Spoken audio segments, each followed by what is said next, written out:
একেকজনের কাজ করার ধরন একেক রকমের হয়, রেসিপিও একেকজনের একেক রকম থাকে। সবার রেসিপি সবার সাথে মিলবে না। আপনার রেসিপি একরকম হবে, আমার রেসিপি একরকম হবে।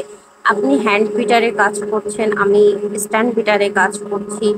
আমার রেসিপির সাথে আপনার রেসিপি নাই মিলতে পারে, তাই বলে যে আমার রেসিপিটা ভুল আপনারটাই শুধু ঠিক এমনটাও কিন্তু নয়। হ্যাঁ, আমি হচ্ছে 4 বছর থেকে কাজ করতেছি, আলহামদুলিল্লাহ আমার 90% রিভিউ অনেক ভালো।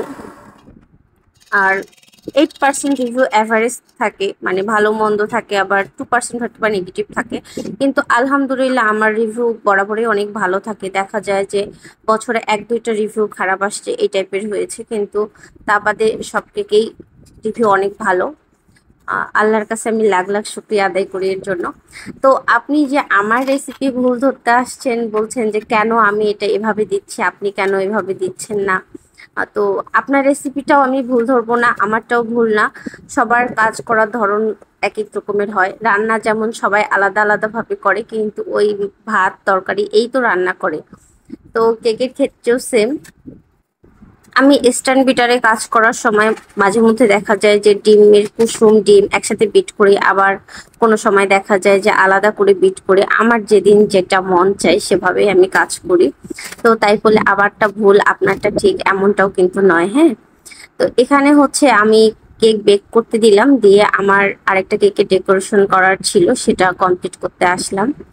তার মাঝখানে আপনাদেরকে দেখাই আজকের আমার ঘটনা কি হয়েছে। আমি আমি যখন ডিম বিট করছিলাম তখন আমি এক সাইডে প্যানকেকও করতেছিলাম। তো এই প্যানকেকটা আমার লাস্ট ছিল। তো আমি এটা যখন ডিমগুলো মানে কেকগুলো যখন ওভেনে দিই তার আগে আমি এটা দিয়ে জাস্ট ভুলে গিয়েছি, এসে আমি আরেকটা কেকের ডেকোরেশন শুরু করেছি। তো এটা লাস্ট ছিল যেহেতু আমি খুব স্বাদ করে এটা দিয়েছিলাম, মানে আমি দিয়ে জাস্ট চলে আসছি যে এটা হয়ে গেলে আমি এটা খাবো গরম গরম চকলেট দিয়ে। তো যাক, এটা আসলে ব্ল্যাক ফরেস্ট হয়ে গেছে, মানে রিজিকে না থাকলে যা হয় আর কি। তো এখানে আমি 1 পাউন্ডের একটা ডেকোরেশন করতেছি। এটা হচ্ছে ভ্যানিলা কেক ছিল, আর কেকে লিখতে বলেছিল যেটা সেটা লিখে দিচ্ছি, এটা ফন্ডেন্টের উপর লেখা। এবং কেকে আমি লিখছি যেটা দিয়ে সেটা হচ্ছে চকলেট গানাশ। আপনারা বলেন যে গানাশ অনেক পাতলা হয়ে যায়, গানাশটা একটু ফ্রিজে রেখে দিলে একটু টাইট হয়ে যায়, তখন লেখাটা খুব সুন্দর হয়। তো এই হলো আজকের ঘটনা। ধন্যবাদ। আসসালামু আলাইকুম, আল্লাহ হাফেজ।